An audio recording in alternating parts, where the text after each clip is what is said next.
बिस्मिल्लाहिर्रहमानिर्रहीम। साढ़े इस मुल्क की तकरीबन 5% आबादी उनका कोई पुरसाने हाल कोई नहीं। खाना बदोशी की जिंदगी गुजार रहे हैं। ना कोई उन्होंने कोई मुस्तकबिल है, ना कोई उन्होंने कोई कारोबार है। इन्होंने झुग्गियां नस्ल दर नस्ल अपनी जिंदगियां गुजार रहे हैं। ये तलख हकीकत है कि साडा मुआशरा इन्होंने लोगों को बिल्कुल तस्लीम नहीं करता। गुरबत असां थक पे हाँ, कहीं होर दे घर भी गई कर।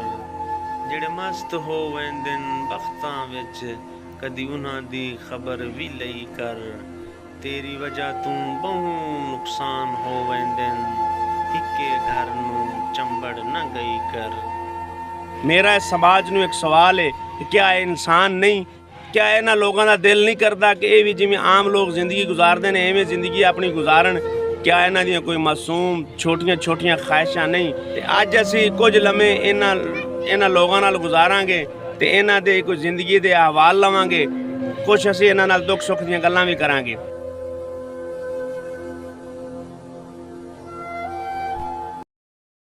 बदोश लोग ने जेड़े साडे इस मुल्क दी 5% आबादी है, उन्हां दे कुछ हाल अहवाल लैने आ ते मैं उन्हां दे विच अज मौजूद हाँ। साडे कोल एक बजुर्ग बैठे ने, इन्हां कोल कुछ चंद एक सवाल करांगे।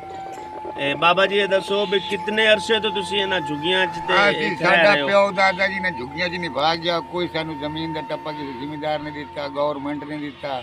ये गरीब लोग हैं, इन्हें टंटां च गुजारी बैठे हैं, डंडियां च गुजारी बैठे हैं। साडे निक्के निक्के बच्चे ने भाई ते पिन के खाने हैं जी। कोई तिजारत नहीं, कोई गल नहीं, कोई बात नहीं। अच्छा बाबा जी ये दसो भी जेडे आम लोग हैं, जेडे तुहाडे आंढ गुआंढ जिमीदार हैं या दूवे लोग हैं, तुहाडे नाल के सलूक करदे ने, के समझदे ने? सानू जो चंगा ही नहीं समझदे, साडे नाल सलूक ही नहीं रखदे जी। असी सानू ला फरमान समझदे ने भी तुसी फकीर लोग हो, तुहाडे नाल क्या सलूक करिए, क्या बात करिए।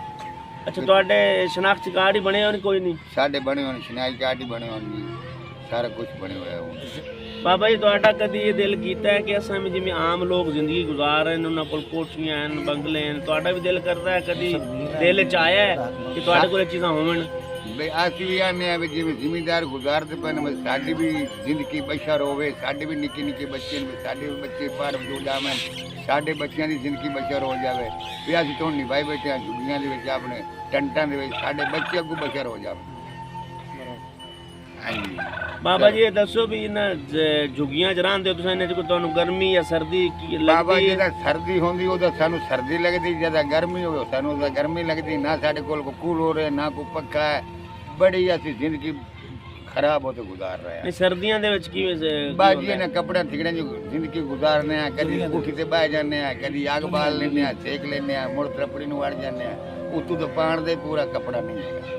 गौरमेंट ऑफ पाकिस्तान नूं मेरी मैं अपील करदा कि इन्हां बेचारियां दा भी कोई पुरसाने हाल बनो, इन्हां दा भी कुछ सोचो। साडे इस मुआशरे दा ये लोग हिस्सा ने, आम लोगां तरह इन्हां नूं हकूक दिओ। जे तुहाडे दरवाजे ते ये लोग आ जाण, इन्हां दी मदद करया करो। कई दिन ने बेचारे भुखे त्रिसे सो जांदे ने, बच्चियां नूं दिलासे दे के भुखे ही सुआ देंदे ने, ते इन्हां दी मदद करया करो। ते मेरी इस वीडियो नूं ज़्यादा तो ज़्यादा शेयर करो ताकि हुकूमत वक्त तक मेरी वीडियो पहुँच सके, तां जे इन्हां दी कोई हुकूमत वक्त पुरसाने हाल बन सके। इमदाद करो जी, इन्हां दी कोई इमदाद करन, कोई हुकूमत जिहड़ी है साडे हुकूमत वक्त इन्हां दा कुछ सोचण ते इन्हां दे भी कोई जिंदगी जिहड़ी साडे आम लोगां तरह जिंदगी गुजार सकन। अस्सलाम वालेकुम।